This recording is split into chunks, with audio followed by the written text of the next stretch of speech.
My name is Achim from Carleton University.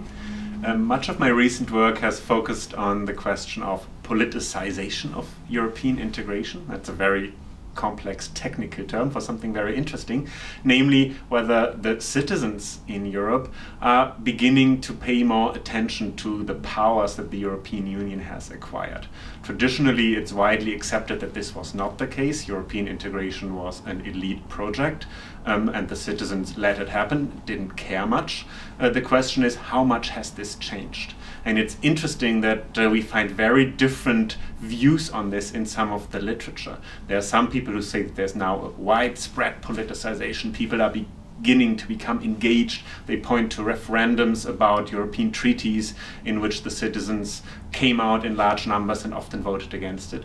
But other observers say that nothing really has changed and citizens still care very little about European integration.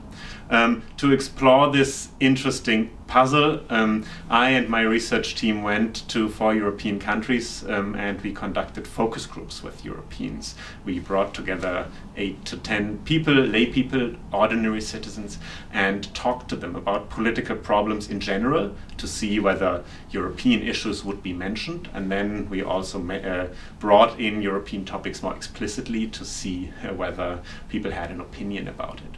I think the main result that I would emphasize of our research is that this question, politicization, yes or no, that this debate is being conducted in much too dichotomous terms, that we have to make differentiations between various aspects of European integration.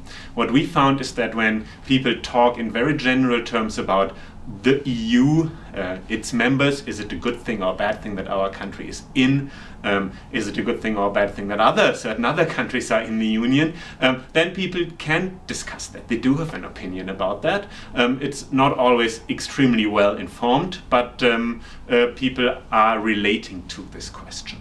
It's very different when you talk about, say, the institutional specificities of the EU, the powers of the European Parliament, what is the Council of Ministers or something like that. These institutions have very little resonance, and very many people simply don't know what they do, that they even exist, how they are formed, and so on. Also, policy making. The EU is a very active producer of policies every day, and very little of that gets any resonance in the citizenry. So it's a very debate that's conducted in very, very fundamental terms, and that to some extent explains also the discrepancy between these literatures that I was talking about at the beginning. Those people who see politicization look mainly at debates about very general issues. Those people who say that there's no politicization have a much higher standard. We have to have a more differentiated view that that looks at how different aspects of European integration gain resonance or do not gain resonance in the citizenry. One very interesting aspect of that concerns another research interest of mine, and that is democracy in the European Union. There's a big debate about whether the EU has a democratic deficit and what institutional changes could maybe alleviate that. The interesting thing when we talk to citizens about the European Union is that the democratic deficit is understood in very different terms. Not so much in terms of institutions, because most people have very little institutional knowledge.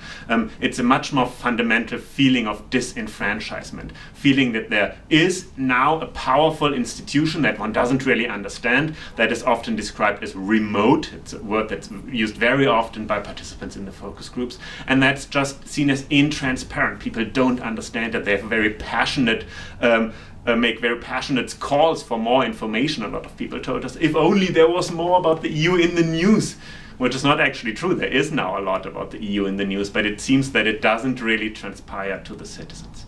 And that results in this really fundamental feeling that power is exercised over people by an institution that they don't understand and they cannot control.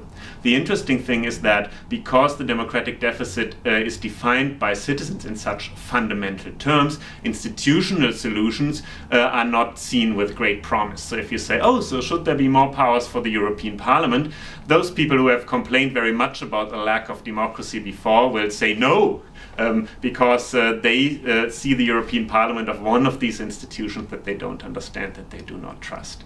So it's a much more difficult problem of getting people to realize that they are now citizens in a multi-level political system, and getting the information, getting the knowledge out that is necessary to be knowledgeable and informed and active citizens in this multi-level context. That probably should be a focus of democratization strategies much more than institutional changes. That's in my view, at least, one of the most interesting results that I personally had not anticipated before I actually started talking to lay people about European integration. Many people who do research on European integration have never done that. They only talk to other EU researchers, and I think I want to close with saying how important it is to actually talk to real citizens.